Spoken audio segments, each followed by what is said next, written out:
Так, в общем, вот такая конструкция для проверки, где же немножко колотят с левой стороны.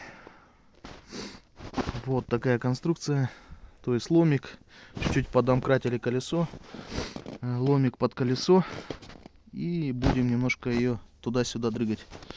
Сейчас посмотрим. Давай.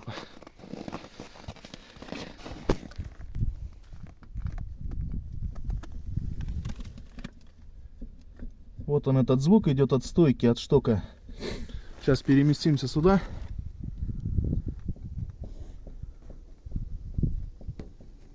Вот, короче, он здесь бьет.